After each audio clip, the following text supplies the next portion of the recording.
Welcome back, and you are still watching NTV Weekend Edition. Now, on Talk of the Nation, we return to the recently passed national budget and specifically the education sector budget. We are specifically interested in the portion reserved for the higher education.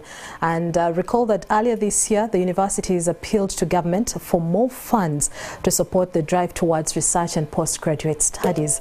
And of the 4.4 trillion allocated to the sector, we find that less than 2 trillion will be going to higher education. So we sought the view of the Equator University Vice Chancellor, Professor MOUHAMMAD MPEZAMIHIGO, on what he made of the national budget. Good evening, sir, and thank you for joining us. Good evening to you. Good evening, our viewers. Nice to be here again. Pleasure. Pleasure is ours. Yeah. Professor, let's start with picking your mind on the national budget that was read last week by the Finance Minister.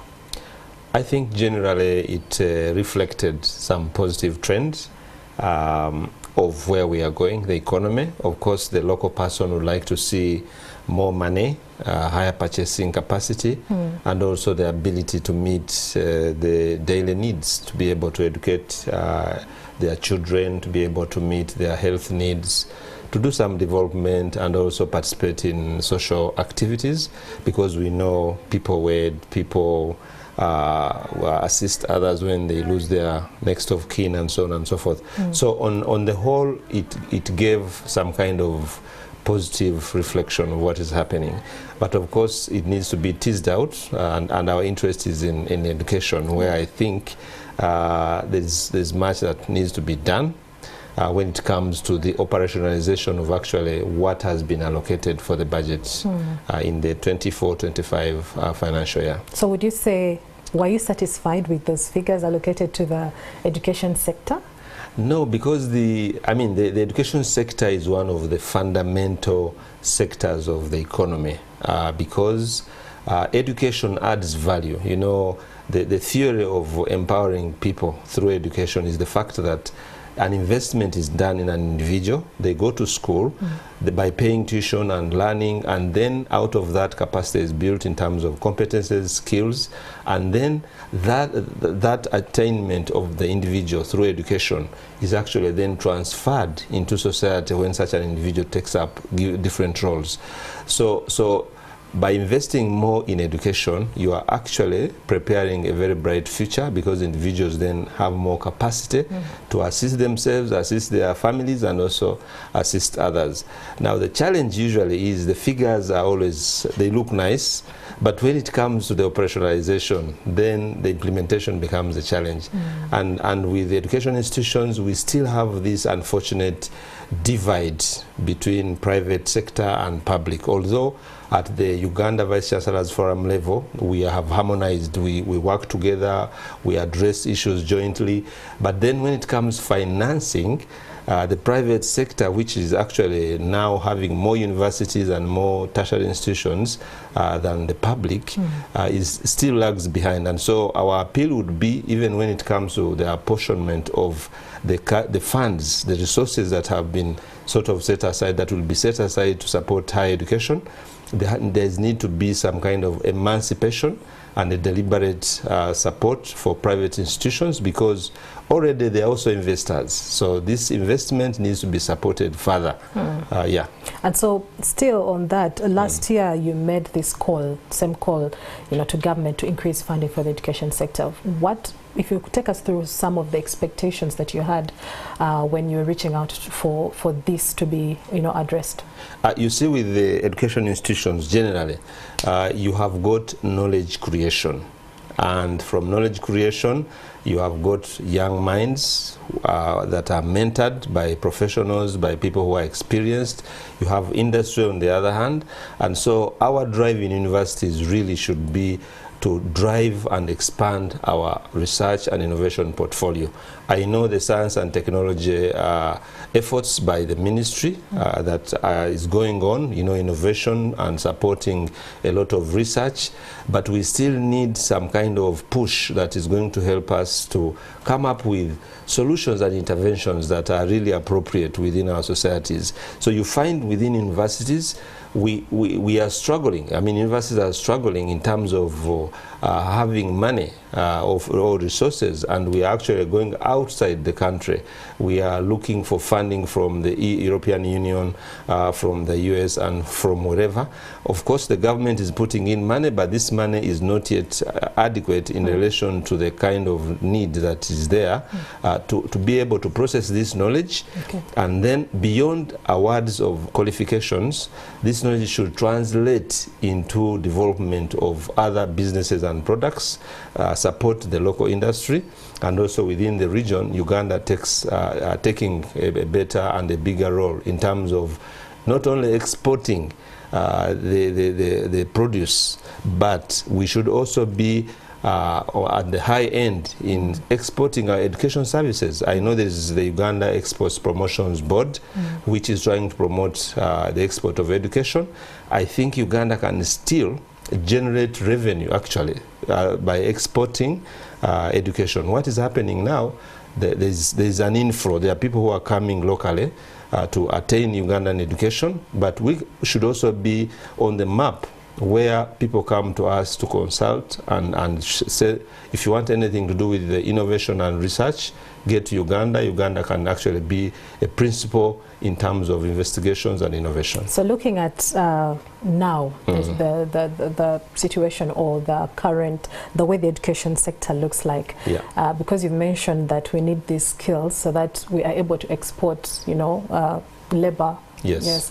So does it mean that currently that cannot happen? That is not possible because probably our students are not fully prepared for the job market across. Right. Yes. I mean, they are prepared, but they are not competitive enough because of some situations within the institutions.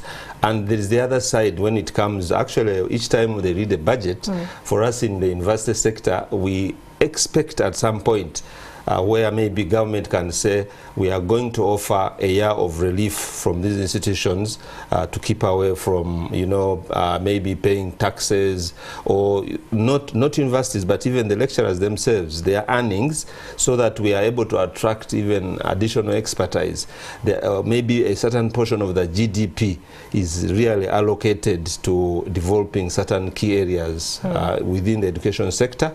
And I think that idea needs to be implemented at some point, because if you do not have an affirmative action, just look at the way females were supported, and they have turned it around. Now there is a call to support the males. More males now, the females have bypassed the males in so many aspects in terms of within the higher education sector, but then also in terms of supporting research and innovation. The institutions that need support can be supported by injecting money in equipment. They can support expertise.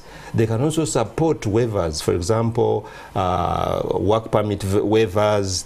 There are ways that can actually they can create incentives that can promote more higher education, attracting very senior professors, senior researchers, who are even keeping our own, so that we do not have brain drain.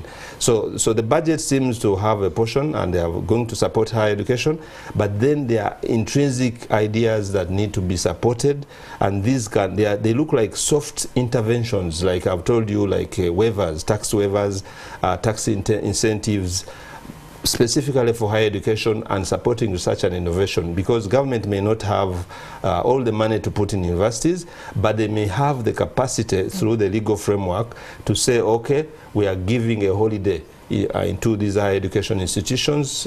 All imports that come to institutions become tax-free, as long as the universities keep their integrity, because we also know there are people who are out there who want to use channels to benefit themselves rather than to follow the regulation. Okay, so because this area of innovation and research seems to be a very key, and so requiring funding. Yes. But if government say approached you and said, I mean, there is no money, and let us for now focus on the basic education, what we've been doing normally, how would you respond to that?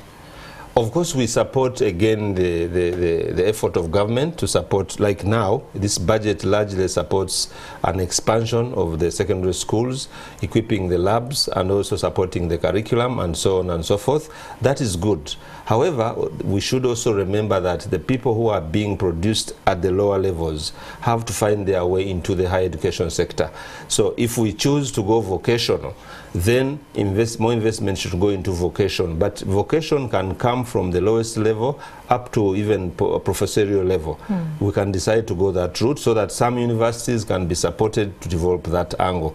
But then you cannot run away from research and innovation, because it's the knowledge generation that comes from universities that is now is applied for the good of the country by getting into the normal work life and also the industry to try and connect. The dilemma has been connecting the knowledge producers in universities and these who are actually the entrepreneurs who are doing business, and so the bridge in between is done through research. So you research from one side, you also research from the other side, and then you come up with innovations that are actually appropriate. And then the technology is also available. So we need more investment. I wish the budget that has been allocated gets into more digital innovation investment to support institutions so that they are able to apply whatever resources they have. And then critically, we need to come with mergers within institutions. Why should universities, for example, remain in silos? You can't just be alone. You can't be vertical in this environment. Can we form mergers in terms of research and innovation so that together we pool the brains, we pool the resources, and then government comes and injects money into centers of excellence that are pooled in together, public and private, or whichever way may be accepted. All right, Professor, in 1 minute, what would be your closing remarks as we wind up? I just hope the allocations will be realized, and also the ideas that come from the Vice Chancellor's forums and also other tertiary institutions, so that they can actually try some of the options that we are coming up with, which may not be tangibly issuing of money into institutions, but enabling policies and frameworks that can actually incentivize the expansion of research and innovation within higher education, with the application of what is existing in our economy. Okay. Thank you, Professor MOUHAMMAD MPEZAMIHIGO. He is the Vice Chancellor of the Equator University, getting to paint for us a picture of how the education sector looks like if it is funded properly. Well, that conversation takes us in for a short break. When we return, we'll hear from the world of sport.